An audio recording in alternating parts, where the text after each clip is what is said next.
निवडणुकीतून काही उमेदवारांनी तुमच्या माघार घेतली, त्यानंतर संजय राऊत यांनी टीका केली भाजपवर, पैसे वगैरे उधळले, ही सगळी टीका होती. त्यावर नितेश राणे यांनी बर्नॉलच दाखवला आणि चालू प्रेसमध्ये तो बर्नॉल दाखवला, याची गरज संजय राऊत नाही असं सांगितलं. और असे थिल्लरपणाला काही अर्थ नाही आहे. याला परिपक्वता म्हणता येणार नाही. उत्तर द्यावं शब्दामध्ये असेल तुमच्याकडे तर. असं बर्नॉल वगैरे दाखवून हे काही उत्तर होत नाही. त्याच्यामुळं जे संजय राऊत साहेब बोलले, ज्या पद्धतीनं सत्ता संपत्ती याचं मिसयूज आत्ताच्या घडीला देशात चालू आहे, महाराष्ट्रातही चालू आहे. जसं काल कोणते तरी नेते म्हणले की भारतीय जनता पार्टी असो, शिंदे गट असो, यांना निवडणुकाच नको आहे. आपण जो माणूस म्हणेल तो निवडून आला पाहिजे, अशा प्रकारची परिस्थिती आहे. विरोधातसुद्धा कोणी उभं नाही राहिलं पाहिजे. खरं तर लोकशाहीमध्ये अशा पद्धतीनं ठीक आहे, निवडणुकीत यश अपयश ही स्वतंत्र बाजू असते, परंतु निवडणुका लढल्या पाहिजे.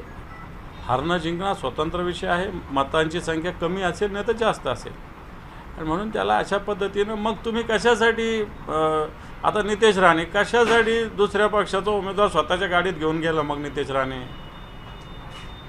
खरं तर यांना एखादा साधा उमेदवार उभा राहतो आणि त्याला वापस घ्यावा अशा पद्धतीनं, याचा अर्थ तुमचं कुठंतरी पायाखालची वाळू सरकलेली आहे, तुमच्या मनात भीती आहे, म्हणून तुम्ही बिनविरोध करण्यासाठी प्रयत्न करताय.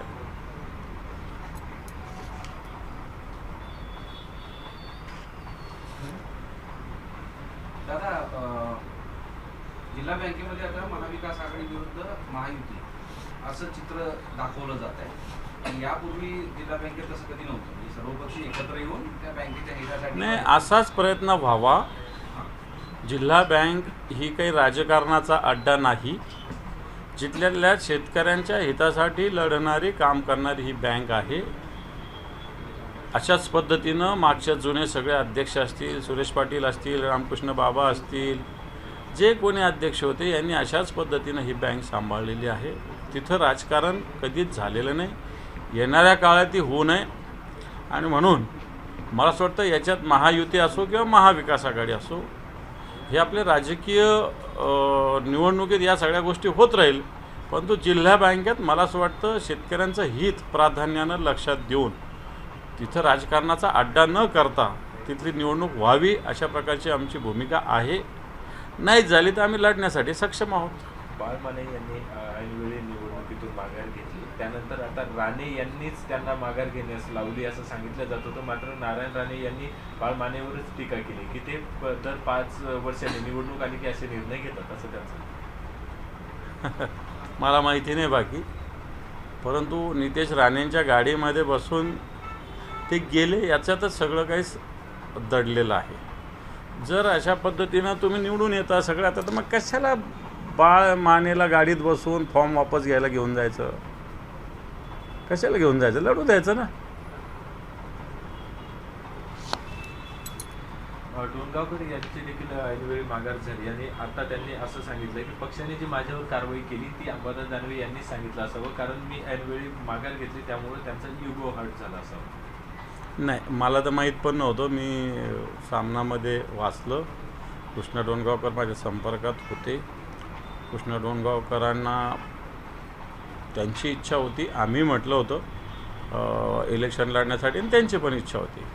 म्हणजे काल सकाळपर्यंत होती. अचानक दुपारी 1-1:30 वाजता त्यांची इच्छा काहीतरी म्हणजे कारखान्याला नोटीस आली म्हणून मला असं या भीतीनं त्यांनी विड्रॉ केलेलं आहे, हे सत्य आहे. बाकी कारवाई बिरवाई तर मी पण सामनाचा ऑनलाईन संध्याकाळी बघितलं, त्यामुळे मी काही अशा भानगडीत पडत नाही. पक्षप्रमुख काय असं कोणाचं ऐकून काही करत नाही. जिथं त्यांचा विजय निश्चित आहे तरी विरोधकाला उभं होऊ द्यायचं नाही म्हणून दबाव तंत्राचा वापर केला जातोय का? मग 100%. आता आम्ही सांगत नाही कोण आलेले काही कोणाकोणाचे. आता समजा आमचे हे गणेश लोखंडे इथं बसलेले, आम्ही यांचं ऑलरेडी सबस्टिट्यूट फॉर्म भरलेला होता. पण ठीक आहे, आता फार सांगण्याची गरज नाही, परंतु अशा पद्धतीनं प्रेशर टॅक्टिसेस वापरण्याचा प्रयत्न भारतीय जनता पार्टीकडून झालेला आहे. पण या सगळ्या प्रक्रियेतून महाविकास आघाडीची विशेषतः ठाकरे सेनेची म्हणजे प्रतिमेचा विषय पुन्हा चर्चेला आला. कोणता झाला? एक ठिकाणचं झालं फक्त रत्नागिरीचं, बाकी सगळ्या ठिकाणी आमचे उमेदवार उभे आहेत. सगळ्या ठिकाणी उभे आमचे उमेदवार. बाकीच्या पक्षाची तर ठीक आहे, आमचे ते सहकारी, पण त्यांचं तुम्ही कुठं कुठं काय काय बघा. त्या मानानं तुमचं लक्ष आमच्याच पक्षाकडे जास्त आहे, पण आमच्या एका उमेदवारानं केलं, बाकी आमचं काही तसं कुठंच काही नाही. आमचं जे काही आम्ही डिक्लेअर केले होते ते सगळे लढतात.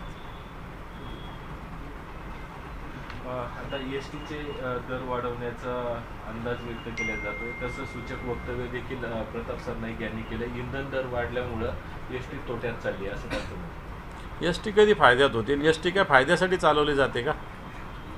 एस टी जनतेच्या सेवेसाठी चालवली जाते. बहुजन हिताय बहुजन सुखाय असं तिचं ब्रीद वाक्य आहे. त्यामुळे एस टी काय धंदा करण्यासाठी नाही चालवली जात. त्याच्यावर जो काही तोटा असेल तो राज्य सरकारने एस टी महामंडळाने स्वीकारला पाहिजे. जनतेला कमीत कमी दरामध्ये सेवा दिली पाहिजे. एस टी काय धंदा करण्यासाठी नाही. जर धंदा करण्यासाठी एस टी असेल तर मग गरज काय आहे? बाकी प्रायव्हेट कंपन्यांना देता येईल ना, मग एस टीची गरज काय? त्याच्यामुळे मला असं वाटतं सरनाईक हे काय व्यावसायिक आहे, त्यामुळे प्रत्येक गोष्ट व्यवसाय अँगलनेच बघतात ते. एस टी काय व्यवसाय अँगलने बघायची गरज नाही आहे. राज्य सरकारने अशा पद्धतीनं इथं सबसिडी दिली पाहिजे एस टीला मोठ्या प्रमाणावर. वेगवेगळ्या याच्यामध्ये देतात, जिथं मागत नाही लोक तिथे देतात, इथं दिली पाहिजे. दादा, हां. राज्यातल्या 14,000 ग्रामपंचायतीच्या निवडणुका रखडलेल्या 6 महिन्यात. हो. आणि त्या पंचायतीमध्ये असले जवळपास 50,000 कर्मचारी 5 महिन्यापासून त्यांना पगार नाही.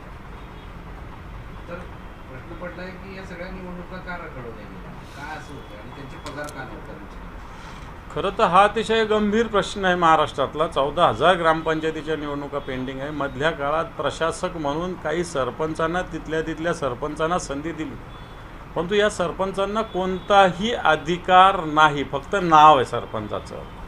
आर्थिक अधिकार रुपयाचा सुद्धा नाही. सरपंचाशिवाय ग्रामसेवकसुद्धा 1 रुपयासुद्धा खर्च करू शकत नाही. पगारचं सोडा, पण एखादं आता पाण्याचं सध्या काळ आहे, उन्हाळ्याचा काळ आहे, एखादी मोटर खराब झाली ती दुरुस्त करायचीला 500 रुपये द्यायचे तरी ग्रामपंचायत देऊ शकत नाही, अशा प्रकारची स्थिती. पण तो सरकारला याच्यात घेणं देणं नाही. सरकारला तर विधान परिषदेचे लोक बिनविरोध निवडून आणण्यात घेणं देणं राहिलं आहे. खरं तर ही 14,000 ग्रामपंचायतीचा विषय अतिशय महाराष्ट्राच्या दृष्टीनं महत्त्वाचा. एक तर निवडणुका जाहीर झाल्या पाहिजे, नाही तर अधिकार असणारा प्रशासक नेमला पाहिजे. सरपंच तो आहे, त्याला नका नेमू. कारण कसं आहे, राजकीयदृष्ट्या एखादा सरपंच राहील, त्याला निवडून यायची शाश्वती नाही राहील, त्याने मिसयूज केला या सगळ्या काळात. त्यापेक्षा एखाद्या शासकीय अधिकाऱ्याला प्रशासक करा त्या ठिकाणी. सरकारने हे पावलं उचलली पाहिजे आणि ताबडतोब निवडणुका जाहीर केल्या पाहिजे. आज जे संजय सिरसाट यांच्या गाडीत अब्दुल सत्तारांनी प्रवास केला, काल टीका टिप्पणी काय नाराज होते अब्दुल सत्तार. तर एका गाडीत प्रवास केला म्हणजे काय सगळं झालं अशातला काही भाग नाही. डिझेल त्यांच्यामुळे केला असेल. यांची एकमेकांबद्दलची पदप्रतिष्ठेसाठी जी महत्वाकांक्षा आहे ती काही संपत नाही. अशी कधी कोणाचीच संपत नसते, त्यांची कुठून संपणार? ते टोकाची दिसते आहे. कारण मला पालकमंत्री केलं नाही म्हणून तू होऊ नये. मधल्या काळात तुमच्याबरोबर सत्तेत असताना, महाविकास आघाडीची सत्ता असताना एक मंत्री होते म्हणून यांचा तिळपापड व्हायचा, असं सगळं चालू होतं. हे कंटिन्यू चालूच राहणार. जिल्हा परिषद कल्याण काळे यांनी असं सांगितलंय की बिनविरोध निवडणूक व्हावी म्हणून वरिष्ठ काही नेते, महायुतीचे नेते आणि आम्ही वरती बसलो होतो, तशी चर्चाही झाली. शेतकऱ्यांचे विषय त्यामुळे बिनविरोध व्हावी अशी त्यांची देखील इच्छा आहे. तसं महाविकास आघाडीतले नेतेच बोलतात, तर तसं मी बोललो, मी भूमिका मांडली ना. तो जिल्हा बँक राजकारणाचा अड्डा होऊ नये, मी स्पष्ट भूमिका मांडली. जिल्हा परिषद आणि महानगरपालिकेमध्ये त्यांच्या शिंदे गटाची पिछाड झाली होती. आतापासून काल परवा जी काही शिंदे बैठक घेतली सगळ्या आमदारांनी खासदारांची, त्याच्यात त्यांनी कॅप्टन बदलल्या. आतापर्यंत शिरसाट बघत होते, आता खासदार मोठ्यांना कॅप्टन केलं असं सत्तार म्हणतात. मला असं वाटतं सूर्यकुमार जाऊन श्रेयस अय्यर कॅप्टन झाला तसंच आहे. त्याने काय फरक पडतो विषय?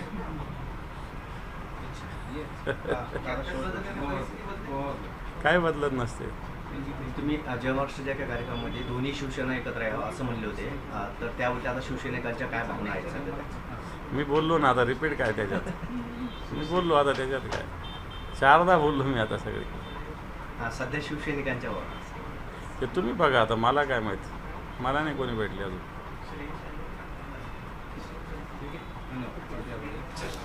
धन्यवाद.